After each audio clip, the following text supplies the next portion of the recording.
Hello, this is Muho again from Osaka. Last time I've been talking about the pitfalls on the path of Zen, and I've been talking about spiritual bypassing, a term that I didn't even know until a couple of weeks ago, until somebody called to my attention an article written by Jeff Brown, and you will find the link below this video. There are lots of articles on this topic of spiritual bypassing, and I find it interesting, and I think most, if not all, of these bypasses are also pitfalls on the way of Zen practice. Last week I talked about the first four. I think it was, what was it? Positive thinking can be a bypass, too much thinking, the cerebral bypass, brain, the witness bypass. We always try to just observe. We try to play the neutral observer and forget about actually taking responsibility for our lives. And then the pragmatism bypass. Zazen is not good for nothing. No, Zazen has helped me a lot, and I hope to achieve more results through Zazen. And Sawaki Roshi would have said Zazen is good for nothing. But because Sawaki Roshi said that, and because he became so famous for that, some of us might also fall into that pitfall, to become attached to this idea Zazen is supposed to be good for nothing. Can also be a trap. But I continue with bypass number 5, and that's of course the 10 bypasses that Jeff Brown lists, and he says explicitly, well, this is not a complete list, there are more than these 10, and some of these 10 also overlap themselves. And as I said last week, for each of these 10 bypasses there's something like an opposite, the diametrical opposite. So you have to also ask yourself, well, maybe I'm doing exactly the opposite, and that's also a pitfall. Number 5 is the all-one bypass.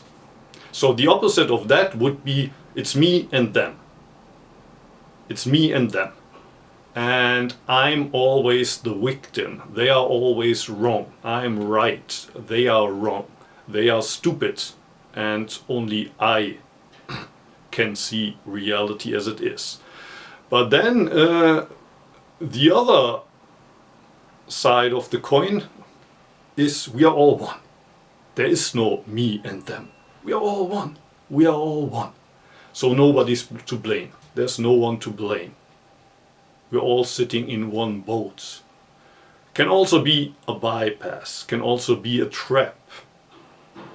Because, again, there's no responsibility to take anymore. If we're all one, there's no me, there's no you, there's no others.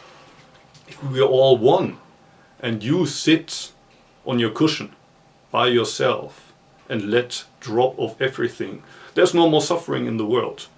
All of the wars have stopped. You just have to sit Zazen, and the suffering has disappeared from the universe. How could it be easier to stop a war? You just sit and be peaceful, being peace. And as we're all one, if I'm peace, everything is peace.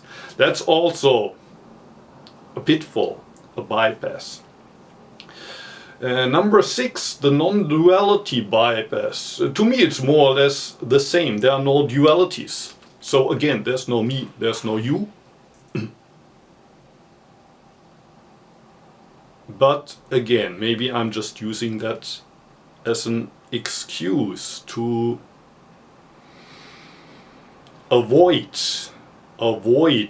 having to try to understand a stranger, or having to deal with conflicts. When I try to address, or somebody, for example, somebody tries to address a conflict, and I say, oh, that's just discriminative thinking. You're still thinking in concepts. That's the duality. You have to overcome duality. But in reality, I just try to avoid the problem. Can also be the case.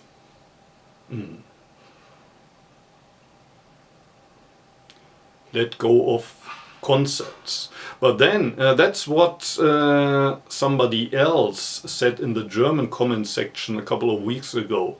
An even bigger trap can be the concept of conceptlessness. We like to say in Zen, let go of concepts, but after you repeat that so many times, also this idea of you shouldn't have any concepts also becomes a concept. I'm not supposed to have any concepts. Okay, but when you say it for the 100th time, that also sounds like a concept to me.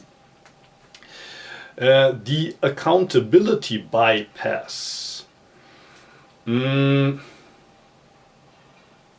According to Jeff Brown, he writes about that, the tendency to use mirror, reflection and no judgment techniques in an effort to sidestep our own responsibility or the responsibility of others for wrong action.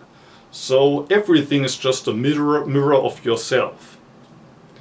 Everything happens for a reason. Basically, you're responsible for everything that happens to you. It's karma, so to speak. It's all a product of karma.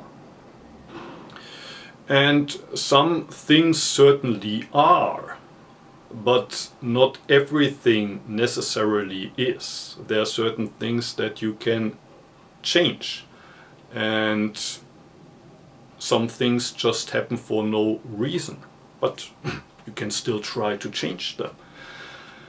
And the accountability bypass, so saying, well, it's all there for a reason, it must have a reason, can also be an expression of laziness. You're just too lazy to change things, to take them into your own hands.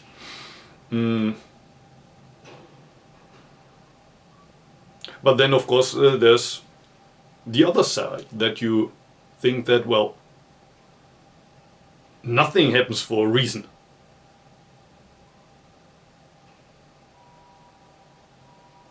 People don't have a right to treat me that way. I made my plans to enjoy myself today out in the sun, and now it's raining. How can that be? How can it be? The universe doesn't have a right to treat me in that way. Who's accountable? I'm not accountable. Somebody needs to be accountable. That would be, of course, another pitfall. Number 8 is the you are not your story bypass. It's not about you. The universe is not about you.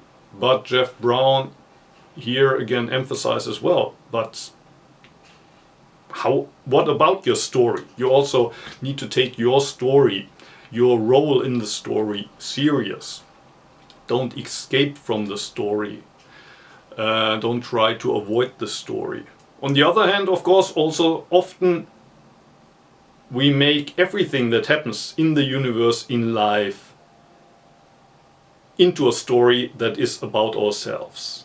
So there's, again, the temptation in both sides. Either it's all about us, or we try to kind of not be a part of the story anymore. Number 9 is the karmic contract bypass. If somebody does something to me, now it must be that I have been doing something to them in the past. It's all quid pro quo. And then the last one, and the author Jeff Brown says that's his personal problem, the forgiveness bypass.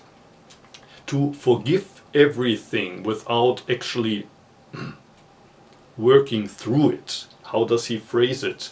The tendency to avoid unresolved emotions and relational experiences by feigning forgiveness, premature forgiveness, often manifest in a tendency to shame those who haven't forgiven, as though forgiving a wrongdoer is more important than healing itself. So sometimes it's better to not forgive, especially when the healing is not done. First you need to heal, to forgive, and you shouldn't force others to forgive before they had a chance to heal. Real forgiveness requires a genuine working through of the emotions and memories related to our experiences. And at the end of that process, it is the victim's choice as to whether they choose to forgive. So it seems to me that Jeff Brown, I don't know about his personal history, but he seems to be, well, very opposed to this idea that, well, there are no victims and perpetrators, well, the person who do the damage, and the people who get hurt. For him, the idea that there is a story and I am a victim seems to be very important. And I think that's one side of the truth. But then again, there's today also a very strong desire to make everything into a story about yourself where you are the victim. I am a victim and I want to heal.